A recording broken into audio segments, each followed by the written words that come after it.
Hello everyone, welcome back to the channel. Hope you leave a like and subscribe, comment and share. This is going to be a chapter review of Tokyo Revengers chapter 226. So we're not going to waste any time and we're going to go straight to the review. Alright. Woo! This chapter was amazing. So, chapter 226 of Tokyo Revengers starts off with Kakucho gunning through Kanto gang members, and from a distance Kakucho's like staring at Mikey, wondering why Mikey hasn't really made any moves yet. And then Whapa!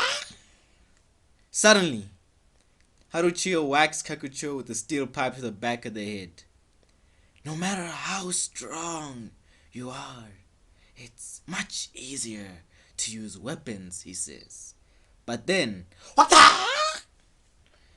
Ran Haitani smacks Chio with a baton. Easy indeed. Rindo and Ran stand over Chio and it looks like they're ready to fight.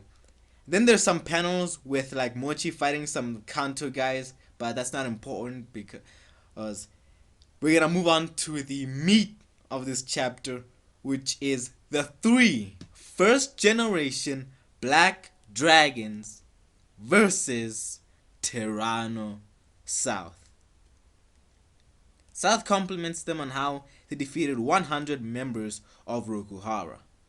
The greatest duo lives up to its name, he says. Senju explains the statement by telling Takemichi that in the past, both Benkei and Wakasa were like really big gang members. He tells Takemichi that before the first gen Black Dragons, the region of Kanto was divided in two parts, east and west. The west side of Kanto, with 600 members, was a gang named Ragnarok, which was the nation's biggest gang at the time.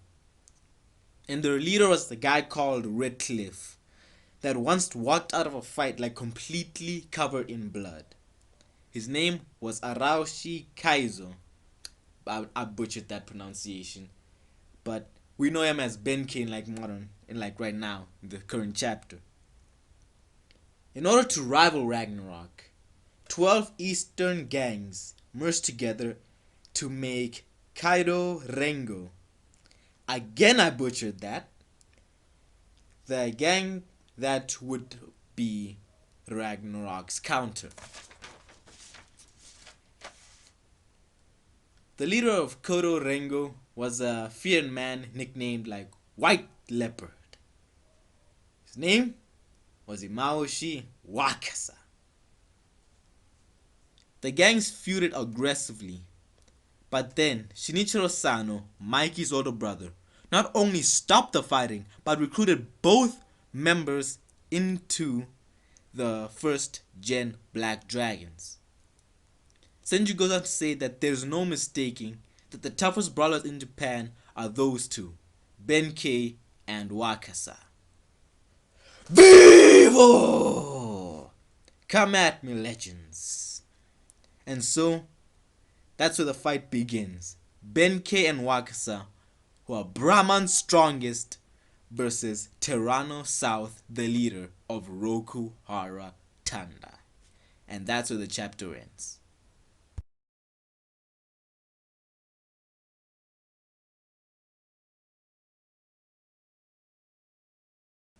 Alright, so this is the thoughts and opinions portion of the chapter review. I'm gonna keep this relatively quick.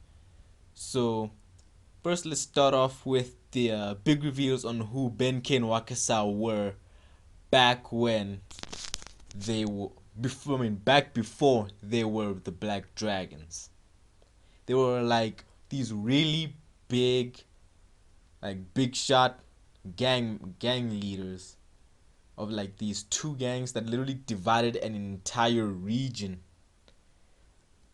And Shinichiro is the one that stopped the fighting, reunited the gangs, and recruited Benkei and Wakasa into the Black Dragons. And that, I'd say, Shinichiro must have had like charisma stats 100%. Like he had to max those out because remember we were told like I think it was back during the Tenjiku arc, or like late in the Black Dragons arc, that Shinichiro couldn't fight. He couldn't fight to save his own shit. But everyone respected him, everyone followed him.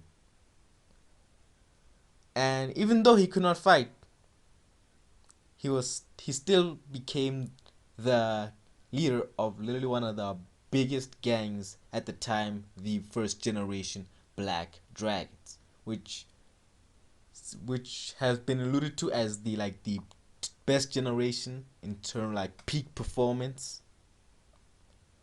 So that's a pretty big deal. And before we talk a little bit more about Benkei and Wakasa, I want to just say that in the chapter, even though I did not really say this, I left it out of the chapter review. Wakasa states that Tyranno South is on the same level of strength as Mikey, which is a big deal because Mikey's like the ultimate big shot in Tokyo Revengers right now. So if Tyranno South can match Mikey, that's a big deal. That's a big compliment. Alright, now Benkei and Wakasa. We learn a lot about these guys. I was always into Wakasa. He always had a cool design. Benkei, I was kind of on the fence, but now I really like him. These guys seem like they're beasts. Can't wait to see them fight Tyranno South in the next few chapters. I don't know if they're gonna win, but seeing them fight is gonna be really cool. Cause like Wakasa has this acrobatic style of fighting where he does flips and kicks and all that shit. And what Benkei just looks like your average everyday bruiser with like big muscles. So I wonder how they're gonna team up against Tyranno South. And we also have like Rindo and Ran versus Haruchio. Alright. That's pretty a big deal because I do want to learn more about Rindo and Ran. But compared to Wakasa and Benkei versus South, it doesn't really matter. That fight is completely overshadowed. But I really do hope we get like backstories for like Rindo and Ran soon. You know, like get a little bit more of their bond as brothers. And yeah, that's pretty much all I had to talk about. This chapter was pretty straightforward. It's pretty simple. So yeah, thank you for watching. Leave a like, comment, and subscribe. Be sure to share this video with all your friends so I can get more views and get better videos. And bye bye.